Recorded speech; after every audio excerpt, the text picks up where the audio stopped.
Welcome to the quietest ones in the room with your host, Trey. Man, we are in the month of February.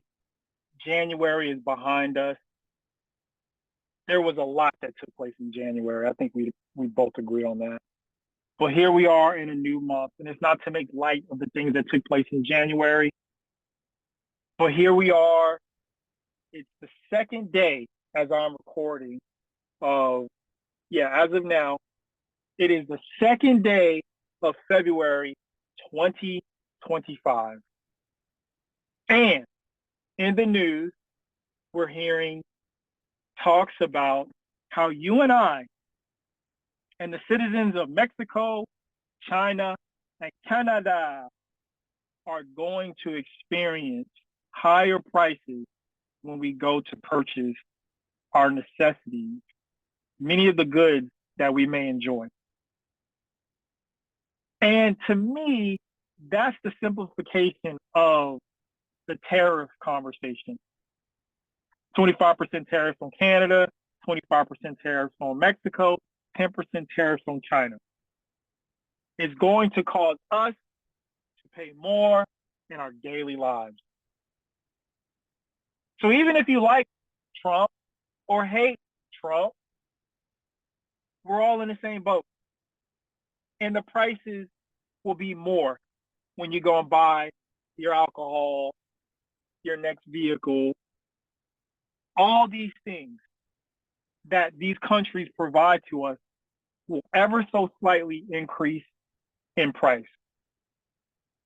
And so whether you're an American or Canadian, a Mexican, or from China, right now we're in a position where it's what country and its people will be able to weather the storm of increased prices.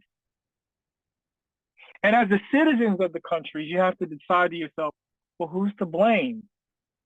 Who do you align with? I can tell you personally, given that Canada is ran by blackface Trudeau, I'm betting on us. I'm betting on us that we can out-compete a country led by a proclaimed racist by the name of blackface Trudeau, who called it quits recently. Oh, it's so hard in Canada for him. He doesn't know what to do. The people are fed up with him. He's run out of ideas. And now he has to contend with a trade war between himself and the Trump administration. And I'm not too confident that the people of Canada are not going to storm that castle.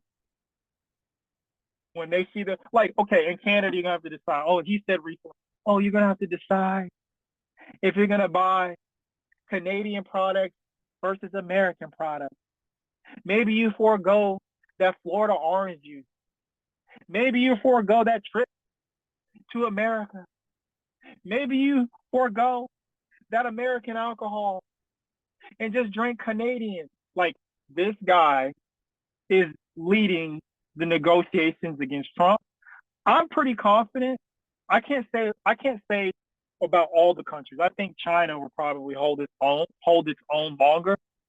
But I'm pretty confident that Mexico and Canada are going to fold like a paper napkin. Like, I really can't, just like Colombia when Trump was sending the Colombian illegal immigrants back to the country, and the Colombian president came out and was like, oh, no, I'm not taking them. And we put tariffs on them. Trump administration put tariffs on them and threatened 50% tariffs the following week. And that president backpedaled. Yeah, I don't think Canada and Mexico have it in them. I think they're going to fold. So I don't think this fight is going to go along at all. There's too much at risk for everyone, essentially. But I think that the American people, many of the American people, are willing to take on the price increases for a longer duration than any of these countries, China included. And so, once again, we're in a time where you have to decide, who do you blame? Who do you align with? But it's always been that way. It's always been, which side of the fence are you on? Which propaganda do you align with? Which talking heads, bobblehead talking heads, make the most sense to you? That's always been the case. But the difference now, at least in regards to the conversation around tariffs, is that no matter which side of the fence you're on, we're all in the same boat. And we're going to pay slightly more altogether for the things that we wish to have in our refrigerators and in our those beautiful suburban pantries, those homes with the 2 islands. You're gonna have to decide if you want to put, your wine from Canada or Mexico right there on that in that centerpiece right there, in that beautiful kitchen you have with those, quartz countertops and the marble floor. Like some of you guys are super rich where this isn't even going to affect you. You're still going to order your groceries from Whole Foods and have them delivered to you by an Amazon Flex driver, while everybody else is out here complaining about the prices of bananas and the prices of some of that tequila that they love to drink. Maybe you just have to forego that tequila. Maybe. But you can do it. You can hold off. You can hold off till those prices drop.